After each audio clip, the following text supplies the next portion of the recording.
guys can go for it. Okay. All right. Well, welcome to Coffee Talk Tuesday. My name is Shalise Stevens. I'm here. Well, I'm going to introduce my guest since she's just sitting right here. This is Natosha Bowers. So we're in Atlanta, and co-host Trip is, where are you? I'm in St. Louis. So we are spread about on this Coffee Talk Monday for our Coffee Talk Tuesday show. Yes, we are. So why are you so pink? I'm blushing. We spent the whole day at the lake yesterday at Lake Lanier. Well, did you have a good time? It was amazing. Did you practice social distancing? Yes, with other people, of course we did. Yes, I did. Yeah. We just went. My father-in-law had just a piece of like a mole removed, and we're in a doctor's office, and this woman comes in about 250 pounds, but she made up for it. She was 5'3", with no mask on, coughing like a mental patient. And Vita almost went into full cop mode and was ready to take them both down. It's just, in a doctor's office where they say, please wear a mask. Right. And this, and I know who she voted for, I won't say, but God, just for the rest of us, wear a mask. You're doing it for other people. It's not to prevent you getting the disease. It shows some class and, try to help everyone else out. If we all wore masks, this thing is not going to kill us. If we don't, it's going to keep on going. Well, especially if you're coughing and you're like obviously spreading germs. Right? Yeah, it just,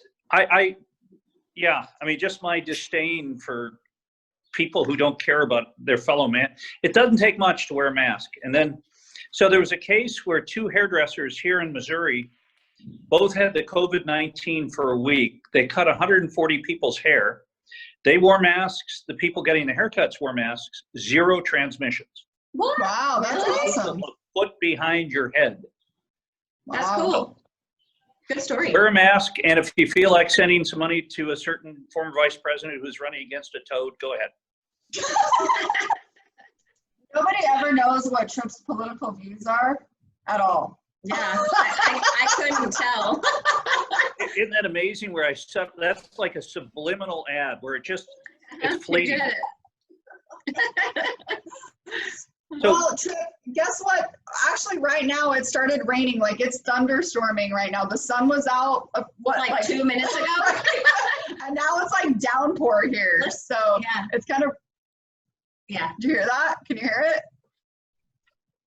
I did not. I thought you were thinking. That's what I heard, a loud noise. And what are you drinking for Coffee Talk Tuesday? Water.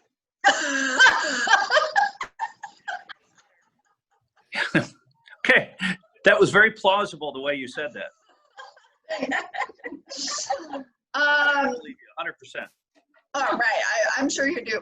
So, Trip, today, I know that we're filming this a week in advance, but today is my anniversary, my Angelversary, when my son passed away 16 years ago. It's been 16 years. For real. This one's going to be a challenging one, but hey, we're doing it. So, on this date, how do you process it? How do you handle it? Well, today, actually, the reason why I'm here is because I always try to do something that's fun with people that I love, that can support me no matter what mood I'm in, because it kind of shifts during this time. It shifts. I ebb and flow with her like water. Yes.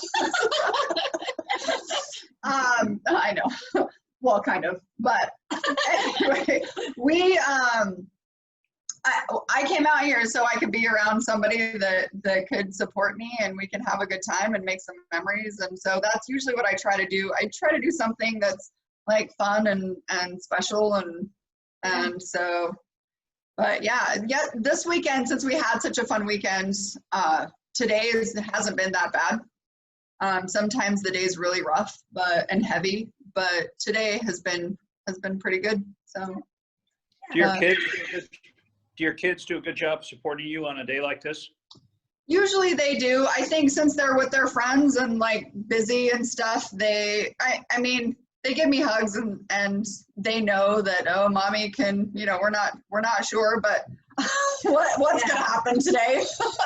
But they do a pretty good job and being supportive. So I was just talking to DJ before, and he said, "What's your Coffee Talk Tuesday about today?" And I said, "Well, it's Caleb Day." He's like, "Is today Monday?" And I'm like, "Yes." And I'm like, "Did you give your mom a hug?" So I think, yeah, but you're supportive, definitely. What is the best thing that someone who wants to offer support to a parent who's lost a child, what's the best thing to say to them? I mean, I think it really depends, but honestly, just I love you. I'm here for you. I'm thinking about you. Is there anything? Even though that question, is there anything you need? You never know what you need, really. So I think that if you just saying I'm here for you, if you need anything, is almost better than what do you need, because that question a lot of times is you don't know at that point. So if you just know that they're going to be there and love and support you, that's really the best thing to do. So Mark, I'd asked Mark Christensen from Angel's Hands that very thing, and he said, and he goes, as far as I'm concerned, the best thing you can do is just say I'm sorry and give me a hug, and that's the best thing. And because some things that people say, and not trying to be in any way, shape, or form, they're not saying it in a bad way, but when people say he's in a better place or something like that, I know. That's very presumptuous. Natasha and I actually put together HR. She was in HR, so I met her when I worked at IHG, and she's the HR manager. And we at IHG had 3 deaths, I think, within days of each other. Like it was like one after another, and the whole center was grieving. And so Natasha actually asked me to help her put together this grief, what would you call it, like seminar, workshop thing. And it was really good, because a lot of those things came up, like because everybody says, oh, he's in a better place or whatever, and especially when you've lost a child or someone that's like tragic, that the thing you think of is, no, the better place is with me. Like I'm his mom. There's no, like, he's not in a better place. And so like a lot of things we talked about. So yeah. Asking questions. It's like, it's a weird topic too, because as a friend, you don't want to be offensive, but you also don't want to ignore the issue because it's present. It's like, so I think asking is a good way too. It's just like, what do you need? What can I do to support you? Yeah. Rather than presuming that saying he's in a better place is going to be the right thing to say or do. Yeah, and that's so tough because there's no manual teaches you how to handle something like this. Right. However, there is a book that I know someone wrote that is pretty good. Well, what would the name of that book be?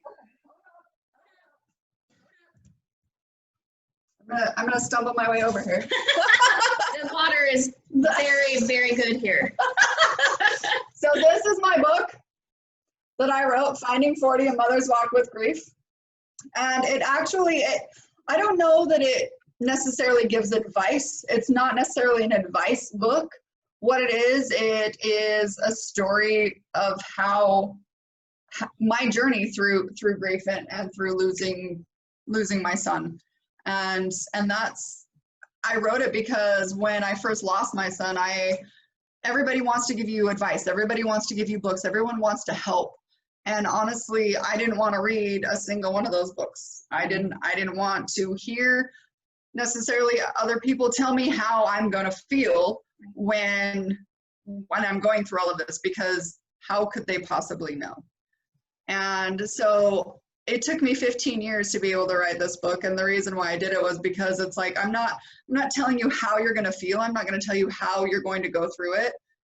But what I tell you is my experience and my story. And maybe there's a possibility that you can relate to it some way, somehow. It also talks about like how it's individual. Everybody's healing process is individual, and it's messy and it's dark and it's sad and it's hard and you suffer and you struggle, but somehow, some way you continue to get through. And I talk about how I continue to get through and how my process actually isn't really truly ever going to be over. But yeah, I mean, it's 16 years today and I didn't know how I was going to feel.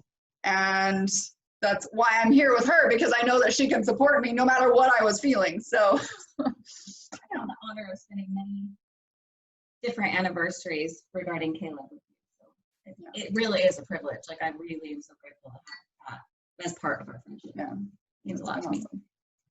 yeah. Well, on that note, we're going to take a short break. And when we okay. All right. Hello, hello. Welcome back to Coffee Talk Tuesday. I'm here with my bestie, Natosha, in Atlanta, Georgia. Yeah. And we are here with Trip, our co-host, who is in St. which is, how far is it away from Atlanta? I'm not even going to pretend to know. But we're on the other side. Yeah, you just go east and then turn right, and you're right in Atlanta. So. Yes, I believe you. So, Shalise, when you're traveling around the country and you meet people and tell them you're from Salt Lake, what are the reactions? Oh, so one of my favorites was when I moved to California and I was living there. And I remember I was on like the subway and going to Long Beach. And I told someone that I was from that I just moved from Salt Lake. And they were like, oh my gosh, like, are you a polygamist? And I said, of course I am. I'm the fifth wife. I couldn't take it anymore. I deserve better. There is a misperception. There is a misperception about the LDS Church, obviously. Mm-hmm. And it's funny how people who live in Salt Lake for a lot of time, if you're not a member of the church, it's hard. There's not a great public access out there to give you good, objective information on the church. So I've had a lot of misconceptions about the church that only recently I've learned about. But my original 7 years living in Salt Lake, I thought the church was kooky. I didn't, and then you find out that it's much more of a mainstream church. Yeah. And the giving the 10% part would be tough. Yeah, but I grew up LDS. So I know all about it. That's where I'm from. Yeah. Natosha grew up in the LDS community in Utah, but not being LDS. So there's. Oh, I've had all the same questions. We just recently relocated to Georgia from Salt Lake. And so I've had all kinds of, are you a Mormon? Isn't everybody Mormon? Oh, you don't drink. And they just make an assumption that I can't drink because I lived in Salt Lake City, things like that. So there are a ton of misconceptions out there. Yeah, and but you can drink when you're next to my co-host, correct? Water. Yeah. Yeah. Water. That pop-off water is great when you can get it. The other misconceptions about Salt Lake is it's not a very fun community, and there's nothing further. I mean, the Salt Lake City itself is amazingly diverse. If you look at kind of relaxed culture, our previous mayor was gay. Salt Lake City itself has the 11th highest gay population in the country by percentage. It's very diverse. Now, as you get out in the county and maybe up to Davis County up north and Utah County, it's a little bit more white Mormon, but it's still, the state is changing and it's a pretty wonderful spot to live. Yeah. Yeah. Do you miss it? I miss it a lot. I miss the culture, absolutely, because I understand it. I mean, being raised there, you understand everything differently. Moving here, I'm in the Southern culture, which it's kind of similar. I think there are a lot of rules that are unwritten. It's just sometimes I don't know that I'm being offensive or what those unwritten rules are, because there's not a guidebook, and there's not a guidebook to living in a Mormon culture or LDS culture. And so it's just the nuances of the different cultures that you live in. So Yeah. I definitely miss it because it just is home. Oh, there he's gone now. Yeah. Yeah, he's gone. Bye. There he goes. All right. Well, Trip was having technical difficulties, so we'll finish up the last little bit, but that's fine because we've actually, Tasha and I have actually had some really awesome conversations about the different cultures of between Salt Lake and Atlanta. Last night we were talking about it and just some different experiences and what it's been like, and like there's so much going on that's so different, and raising kids in a different culture and trying to figure out that. And I don't know, like yeah, for sure. I have teenage girls raised primarily in Utah, and then we moved here at a very critical time in their life. And so the world we live in right now with pandemic and Black Lives Matter and everything else going on, it's we're still adapting to a new culture, but we're also still trying to we're learning where we are. But I don't know, sometimes I want to be on the right side of history with my kids, and it's sometimes hard to know what that looks like. Yeah. With a teenager, 18 years old, 16 years old, Right. and 14 years old. They're hard. Yeah, for sure. I mean, and being a parent anyway is difficult, right? I mean, like we talk about that all the time, and that's one of the things. Like I'm a different kind of mom because I am that I have a kid that's passed away, so I'm an angel mom, and then I also have to navigate between like what that looks like and how I honor him, and compared to like how I honor and spend time with my kids that are alive. And so one of the reasons why I brought them out here was so we can have that experience. I love making memories with my kids and like doing those adventures and having that fun time and exposing them to different cultures and life and everything. But I remember talking to you about moving out here last year, and you're like, I guess it was what, a year and a half ago. Exactly. Really, when you moved, and because you always said to me, like, so tell me, like, what's your opinion? Like, would you do this? And I'm like, of course I would do this. I'm an adventure girl. I need that. I need it. I'm so grounded. I'm HR. I mean, come on now. What does HR do? I'm like rules, regulations. I can't. I've got to have all of it ironed out, right? Yeah, and I am not that way. No.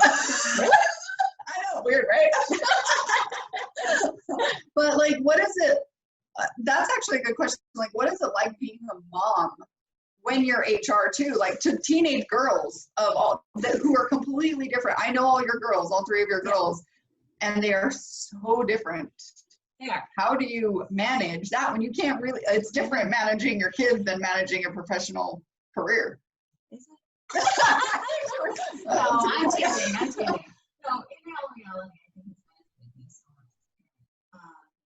even yesterday, so we were at the lake with DJ, and kids, he was tired, and fighting with siblings, and it does give a different perspective and patience and tolerance of being in HR. You see everything. You see everything that happens with a colleague or an employee or a company and culture, and you're kind of the face of it. And so I think as a parent, there's nothing different. You're the face of your children, and you're the face of, until they're going to grow up and make their own decisions. But being that face, it's the patient side of it. I think is where it's incredible, because like Shalise and me, like we're learning to co-parent this week. But I do. I think even with each of my kids, it gives you the ability to adapt to them as a leader in their life, like I would adapt to any employee at work, because you have to be adaptable and roll with things really quickly. Absolutely. Well, and I think that and you saying that it's so true, and us co-parenting together, and I think it does take a village. Like I definitely need your support when I have my kids. Like I'm a single mom, you're a single mom. Like we're trying to figure this out. How do we do this together? And the last time I was here, she did the same thing for me. One of my kids was having a meltdown. She's like, do I need to intervene? I'm like, yes. Are you kidding? Yes. Please help me. Right, because we have those, and I don't approach her as mom. Like, I approach her as me, and she respects me and she loves me, and we were able to talk about that. Yeah. But then ultimately it goes back to you. I mean, and Yeah, it's true. But yeah, and then like being in that world of trying to figure it out, and I can't even imagine raising teenagers right now. Like, it's hard. My daughter's 12, and so she's still like in that, like, okay, like, trying to figure it out, but not really wanting to have her extreme independence like your girls. Like, yeah, true. And I do have a question for you. Okay. So if it's too much, just let me know. So we spent a lot of time this week doing water activities. Mm-hmm. We know the story behind Caleb and what happened. Like, how have you, because even we were in the river, we were doing some, like rock, kids were in the river, it was going pretty quickly, and we were in a lake yesterday. And how have you been able to, and it's probably in the book, but like, how have you been able to get comfortable again in those situations with a rambunctious 8-year-old? Right, that has no fear of water or no fear of life, and gives his mom, like, I'm surprised I'm not more gray than I am. I think I just have really good genes. Thanks, Mom. I love it, yeah.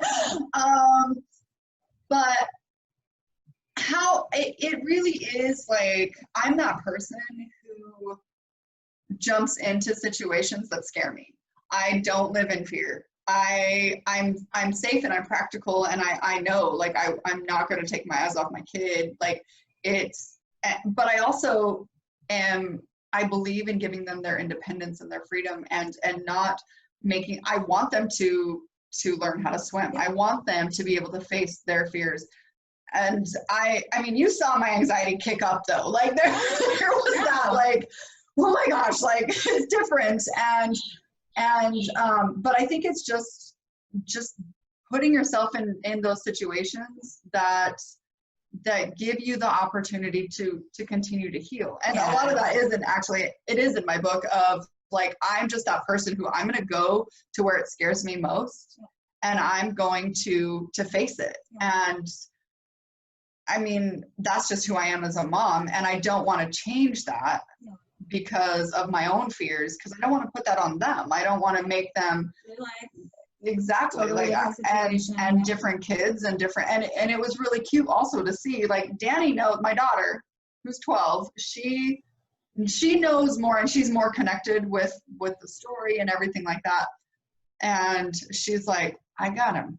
Like, sometimes her mommingness drives me more crazy than her just like oblivious nature that she can be. But she stepped up, and she's like, because the story, so we were in the river, and it wasn't like a super crazy deep river, it wasn't even fast flowing, but DJ got on a rock and it was slippery, and he was like, I'm stuck, I can't move, it's too slow. It's like, come back, DJ. And he's like, I'm trying.